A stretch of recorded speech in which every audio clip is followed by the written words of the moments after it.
In January, I underwent major abdominal surgery in London, and at the time, it was thought that my condition was non-cancerous.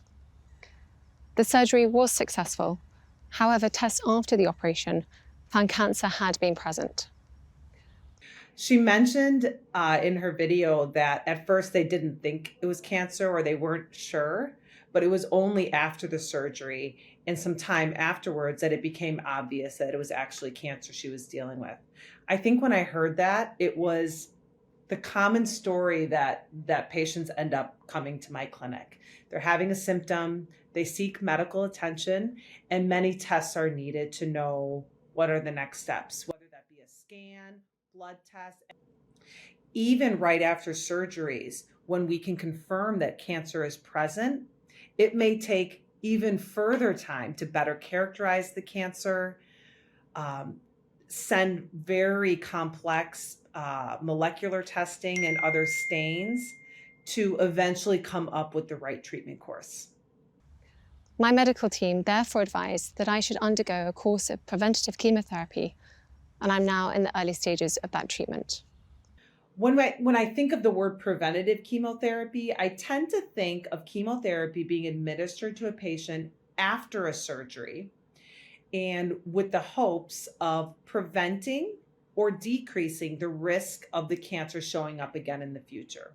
That's typically what I think of preventative chemo, although the details of that, what exact drugs are used, how long it will continue on, really depends on the specifics of the cancer. At least to the best of our knowledge, she indicated her chemotherapy started in late February after recovery from surgery, which typically, as a medical oncologist, we would not start chemotherapy until the surgical team indicated the patient had effectively recovered from their surgical procedure and they were safe to proceed with chemotherapy.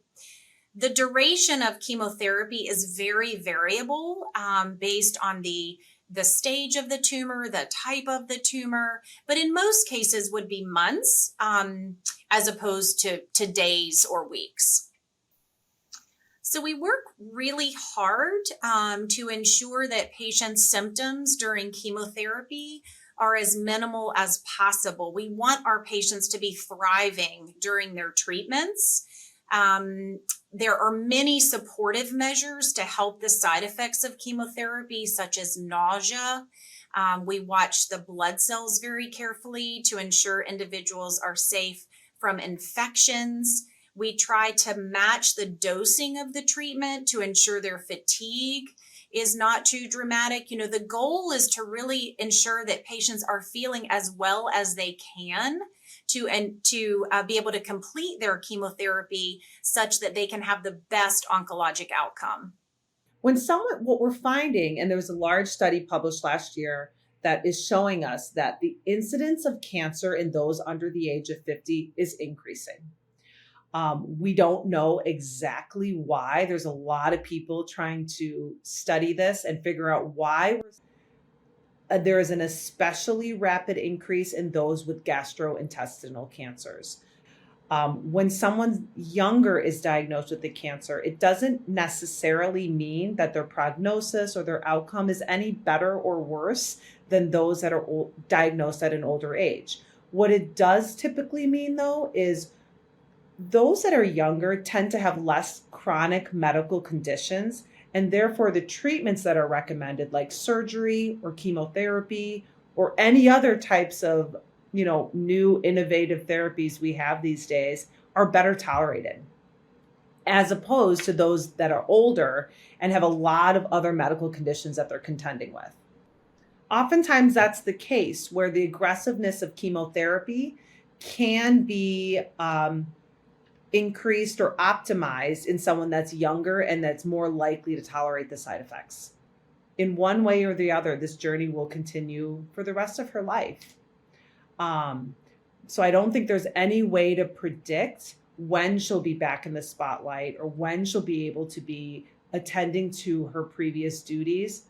And I think these are the things that she'll need to deal with. I'd have to say I treat a lot of patients that are younger, and we see them survive. and we see patients live on this journey, whether they're cured of their cancer or not. I think there's studies that actually show that those with a strong caregiver, social support, supportive services like dietitians, psychologists, mental health professionals that can help with coping, all lead to better outcomes. And these are outcomes in quality of life, in survival, is the importance of that strong community, which of course the princess is blessed to have. So one of the things I was very impressed by as a medical oncologist with Kate's interview was the way in which she addressed discussing her diagnosis with her children. We take care of many young patients who have family at home, who have children at various ages. And I was just so very touched by the way she discussed the honesty and meeting her children at their developmental stage to ensure that they understood she was well. And I can't underscore the importance of that honesty on a child's development when a parent is facing a medical situation. I think it is terribly shocking. We had the announcement back in January that the King was having surgery and that the Princess of Wales was having surgery. And then the King announced that they'd discovered cancer. And then we had the Duchess of York announcing she'd had skin cancer. And now we've got the Princess of Wales. And it just seems, well, staggering, really. It's such bad luck for one family. I would hope it would put the speculation to rest. In Britain, we have very strict privacy laws on health matters. And so, as we've seen in previous eras, the Queen and Prince Philip didn't give a running commentary about their health. And so it's very unusual for both the King and the Princess of Wales to very bravely, I think, announce that they've got cancer. Obviously, they would hope the speculation ends.